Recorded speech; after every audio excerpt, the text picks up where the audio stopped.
Hello and welcome. I'm Asima Katauka and you're watching the World Report on NewsX World. Let's take a look at the top headlines of this hour.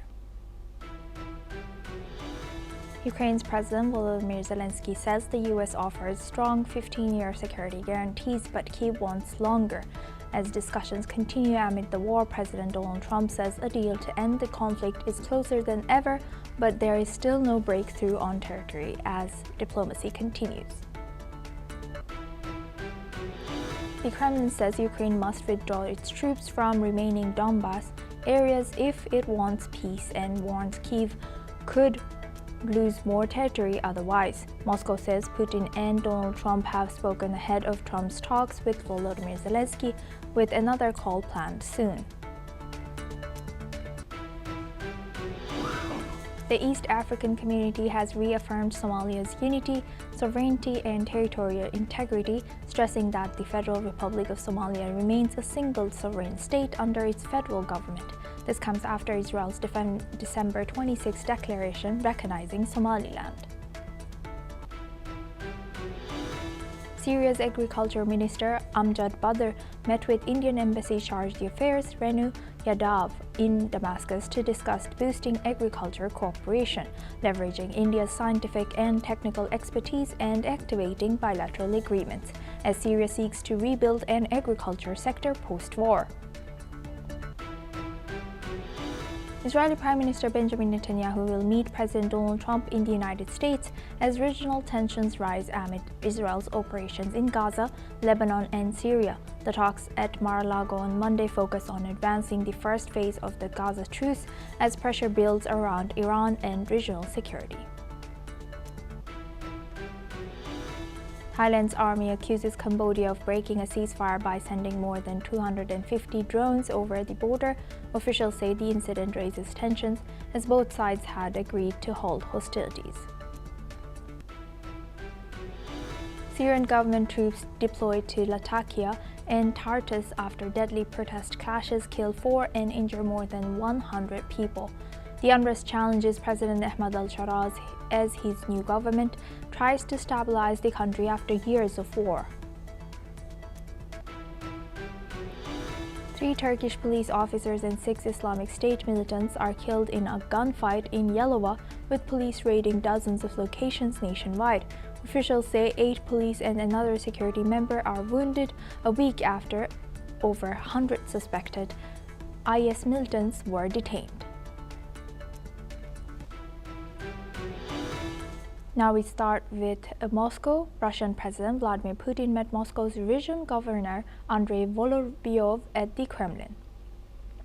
The Kremlin says Vorobyov briefed the president on key regional priorities. He reported progress in modernizing housing and utilities, expanding pediatric medicine, and rolling out artificial intelligence and robotics across industry and logistics. Vorobyov also outlined support programs for participants in what Moscow calls the special military operation. The meeting comes as the Kremlin signals fresh diplomatic activity. Spokesman Dmitry Peskov says President Putin expects to hold another call soon with U.S. President Donald Trump, focused on a potential Ukraine peace deal.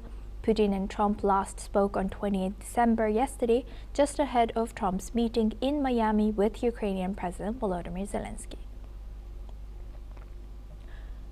Now, for this discussion, we welcome Ms. Alison Mutler. She's a former AP Bureau Chief, joins us live from Bucharest. Thank you very much, Ms. Mutler, for joining us once again. Good to see you. Now, looking at all the developments of this weekend, past weekend, how do you analyze the closeness to peace deal? Do you think it's, are we seeing a light at the end of the tunnel? It's very hard to say because we don't really know what is going on behind closed doors, what's been discussed. All we know is what the leaders say, Zelensky, Trump, and Putin. So it's unclear. I know Donald Trump likes to talk up these discussions they have and say a peace deal is very close at hand because it's good for him and that's his political way of operating. But there seems to me, even if they have agreed, the three sides, basically Ukraine and Russia, with the US brokering the deal on some points, there are some very key sticking points, particularly territory, Russia wants Ukraine out of eastern Ukraine, out of the Donbass. And I think Zelensky wants a demilitarized zone. So even if some points have been agreed on, and maybe even more than 50%, we have some very key issues that no side will budge on. And even yesterday, Trump said that we are very close to a deal, and it was great talks, as he usually says. But he also acknowledged we may never come to a peace deal, and there may be, thousands, hundreds of thousands of deaths. So it's a very tricky situation. And it looks like Vladimir Putin will not budge on his maximalist demands. Zelensky is the weaker partner in this because it's a smaller country, has appeared to have made some conditions on his original demands, but it seems that Moscow will not make anything that it considers to be a compromise. So I don't think we can say we are closer to a peace deal, even if Donald Trump would like to present it like this. I don't think we are. Thank you for sharing that perspective. And, like you said, Putin is indeed a maximalist. What does the recent Kremlin's emphasis on regional development and technology signals about Russia's domestic priorities, even though the conflict is ongoing, it's escalating, and tensions rise? Vladimir Putin has to make a show of strength. He has to project strength to his domestic audience, to people within the Kremlin, some of which would like to see him out just because they would like power, but also an international audience. And by having this meeting with the Moscow government and talking about things like artificial intelligence and about pediatric hospitals, he's showing that what he's trying to show, he is a leader on top of domestic issues. He's not just embroiled in this ongoing, never-ending military operation, as he calls it, special military operation, basically Russia's invasion of neighboring Ukraine. So he is trying to project a sense of strength, but also normality, to reassure Russians that he is not just obsessed, if you like, with this war. That's not his only concern, but he's also concerned about domestic issues that matter to ordinary Russians, like pediatric care, like AI, like other issues. So that is the reason for this meeting and the reason for the statements. He is trying to show he is in control, as I said, both to his domestic audience, his political rivals, which exist but we don't particularly know about them, but also to a wider global audience. Thank you very much, Ms. Mutler, for sharing that insight. Please stay with us as we stay on this topic now. Germany has welcomed U.S. President Donald Trump's... Let's listen in.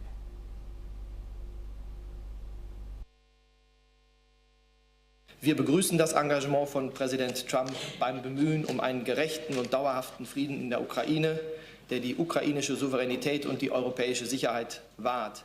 Ganz klar ist allerdings, es liegt an Moskau, den Krieg zu beenden. Ohne Russland ist kein Friede möglich. Und wir nehmen da durchaus eine gewisse Differenz wahr zwischen dem, was angeblich vom russischen Präsidenten in Gesprächen geäußert wird und dem, was öffentlich verlautbart wird oder was auch wieder über Weihnachten an Attacken über die Ukraine niedergegangen ist. Von daher ist es jetzt, und das ist Ihre Frage, wie geht es weiter, natürlich in erster Linie an Russland zu zeigen, dass eine Bereitschaft besteht zu einem gerechten und dauerhaften Frieden für die Ukraine.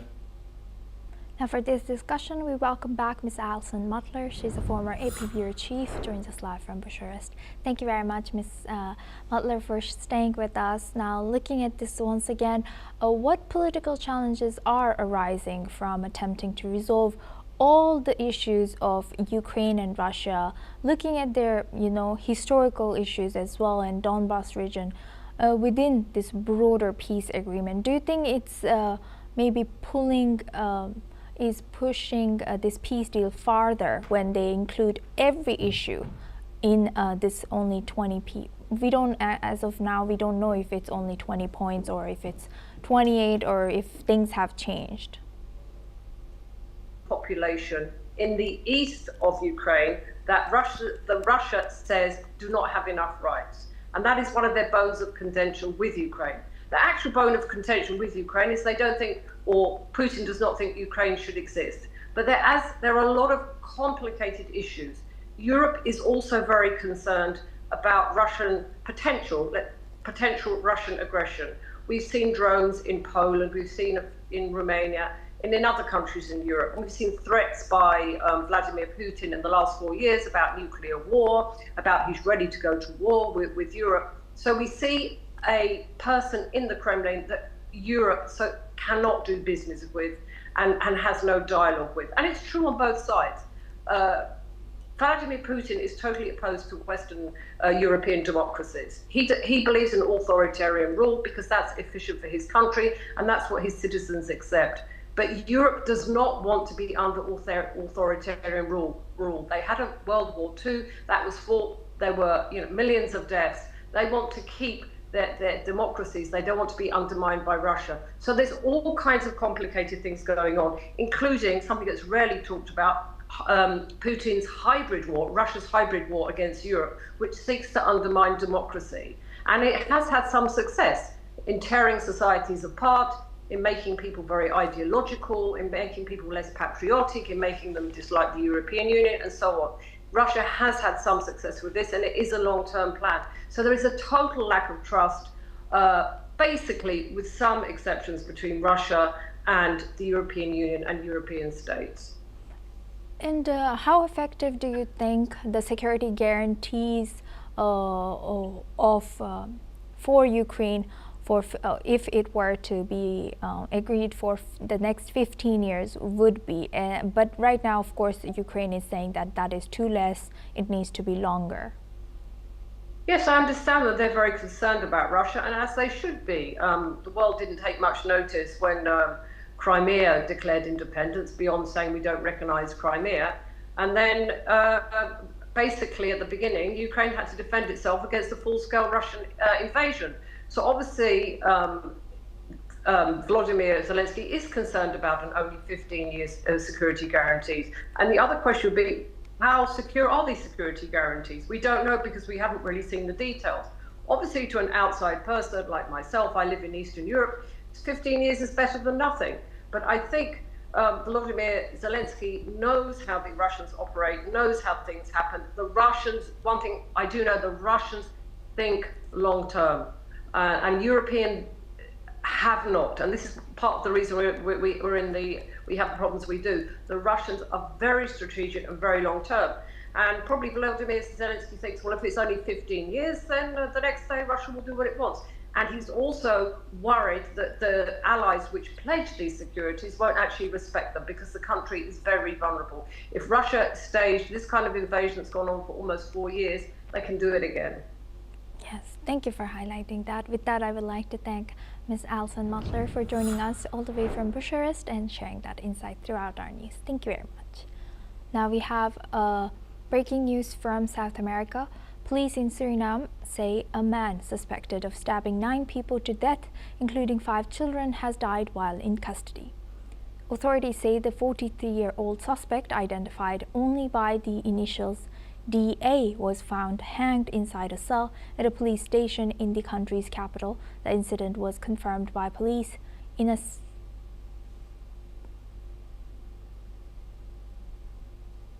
statement.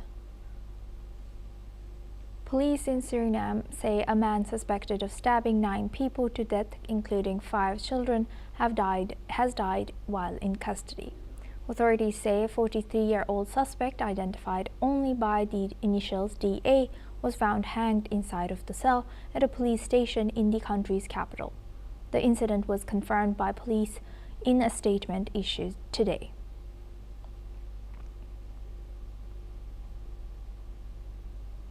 Now we move on to Asia. China's military has launched live fire drills around Taiwan, affecting air travel for more than 100,000 passengers. Over 850 international flights have been cancelled or diverted due to the operation, which involves air, naval, and rocket forces. Meanwhile, Taiwan's Civil Aviation Administration has confirmed that 100,000 passengers will experience delays.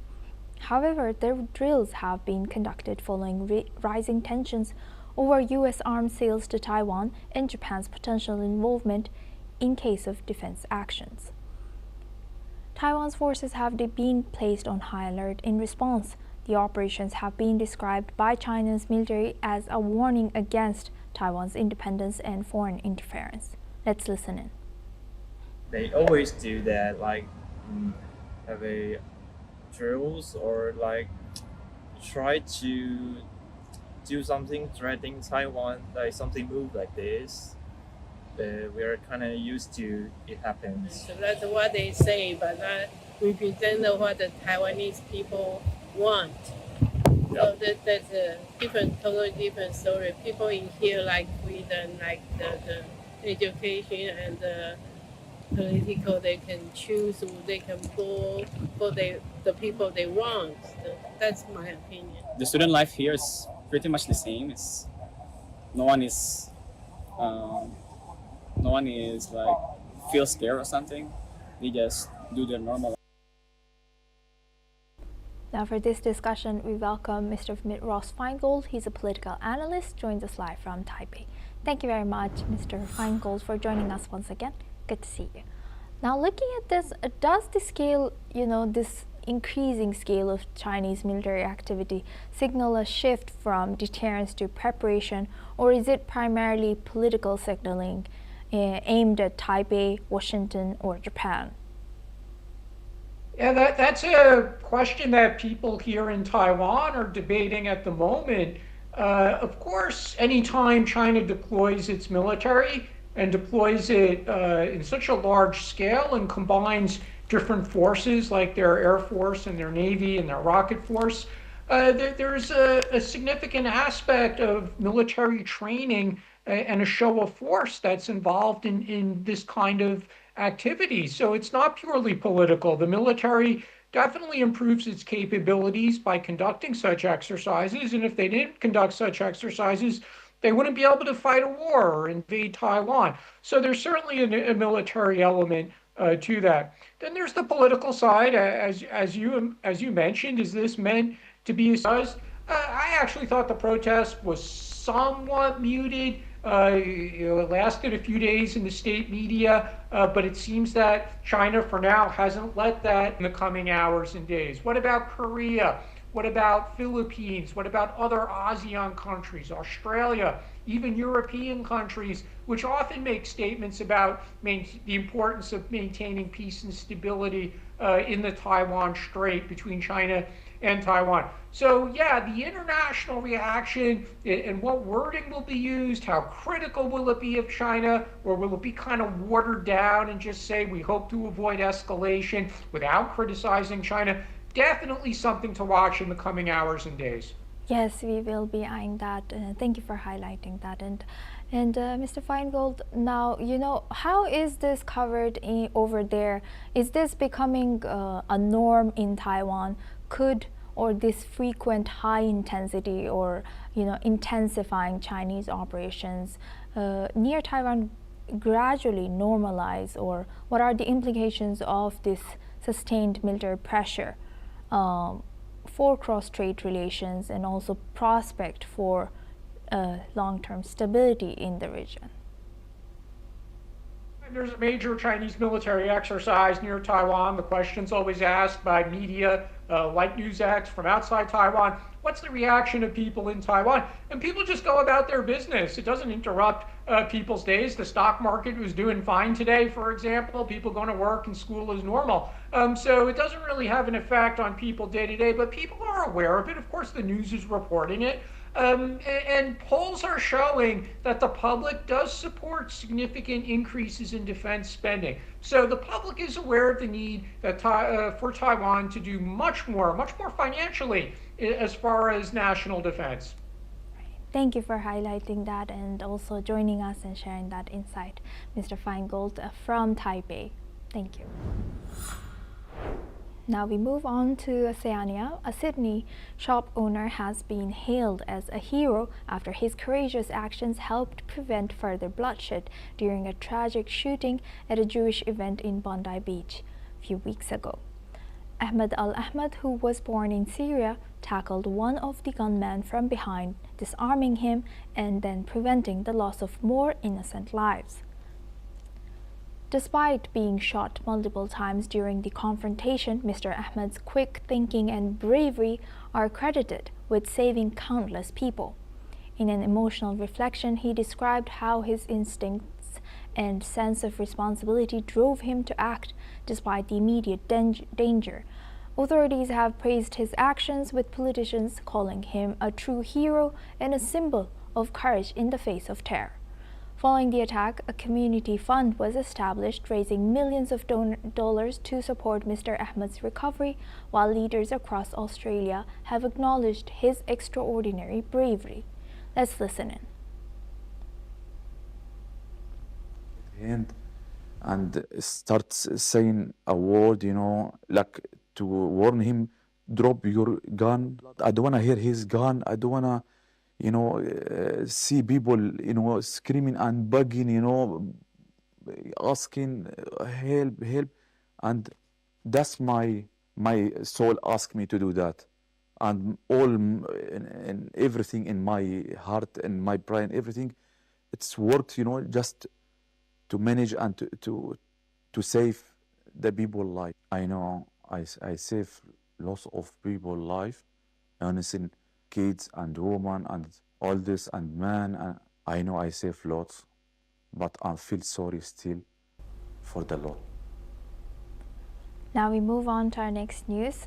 South Korean battery materials maker LNF has sharply cut the value of its supply deal with Tesla, slashing it to just $7,386 from an earlier estimate of $2.9 billion. The company did not give a reason for the drastic revision. LNF had signed a deal in 2023 to supply high-nickel cathode materials to Tesla from January 2024 through December 2025. Analysts say the materials were meant for Tesla's in-house 4,680 battery cells. However, slowing global electric vehicle demand and Tesla's struggles to scale production of the 4680 cells have reduced the need for cathode materials. Tesla currently uses the batteries mainly in its Cybertruck, which has seen weak sales. The development reflects broader stress across South Korea's battery sector. Suppliers are facing order cancellations, joint ventures are being scrapped, and major automakers are scaling back on EV plans amid policy uncertainty and falling demand.